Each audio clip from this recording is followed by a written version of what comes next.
Second case, interestingly, this is another elderly gentleman, but here you see, this is one anatomy where you should not dare using a balloon-expandable platform. And one reason is this LVOT calcification. So it's not just go by the annular diameter to decide the valve size. Look into the calcification. And one measurement I always see is the distance between the calcification and the other side of the wall. So effectively, if you see LVOT or annulus, you have a minimum diameter of about 20 millimeter. But if you measure it from the calcification, it's hardly 12 millimeter. And if you go by the dimensions, so the mean diameter of here is about 23 millimeter. And if you use a balloon expandable valve or 23 millimeter valve, imagine what it will do.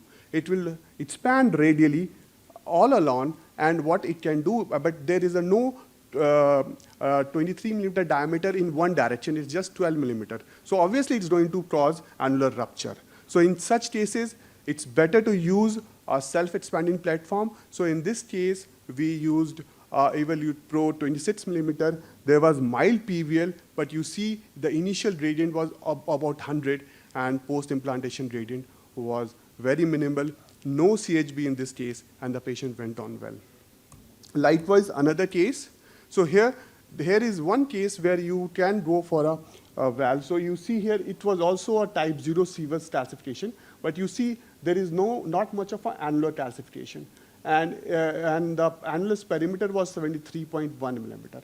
Our dimensions were good, the sinuses were good. So in this case, so there are two considerations. If there is a severe calcification, LVOT calcification, you could use even a 26 millimeter valve in such cases. But since we had a good size sinus and annular calcification was not much, we opted for a 29 millimeter. So if you can use a bigger valve, you will have least gradient, and this is what we did. So this is the case here, and you can see it's a good result. We had an 8 mm Hg gradient, and the patient is doing fine. So just a conclusion that CT-based valve selection, my preference is when I'm choosing a self-expanding platform versus a balloon-expandable platform, so small annulus.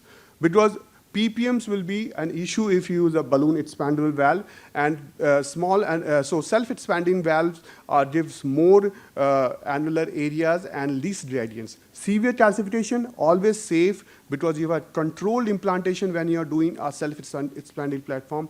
Bicuspid aortic valve. As I said that bicuspid aortic valves, they are not circular valves. They are elliptical.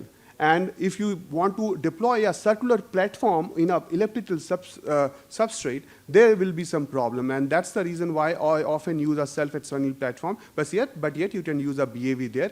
Annulus LVOT calcification. No way I am going to use a BAV here. I am going to use a SEV. Valve in valve. SEVs are better because you get more area, and borderline femoris because the stent is in the sheath, so there is less. You can easily pass on even in a 5 millimeter femorals, but there are certain contraindications where you should never use a self-expanding platform. One is effaced sinus. Since these SAVs are tall frame valves, if the sinuses are narrow, if you put in a valve there, it's going to seal off the sinuses, and the coronary access could become a real problem. Dilated ascending aorta, you can maneuver the BAV catheter more controlled way compared to the SAV platforms. So chances of aortic injuries are less with BAV. Low coronary heights, you can deploy the valves low, and obviously in large annulus because the size becomes an important. If you put a large SAVs, it's very difficult to control implantation, and there are chances of having PVLs if the annulus is very large. So take-home message is that CT is the most important evaluation in TAVI workup, so never shy up. I mean, even the creatinine is 1.6, go for it, and definitely you can prepare and get a good CT image. Proper valve sizing and valve selection is the most important aspect of TAVI. Access assessment is important, and what is most important is that CT gives us a prediction of complication. So this is something that I have here, and one line that definitely whenever you choose, apart from CT, lifetime management of severe AS should be factored while choosing a valve. Maybe in a younger patient, it's better to use a BAV short height platform than SAVs. and particularly in a low-risk patients. And this is from my side. Thank you so much for your patient hearing.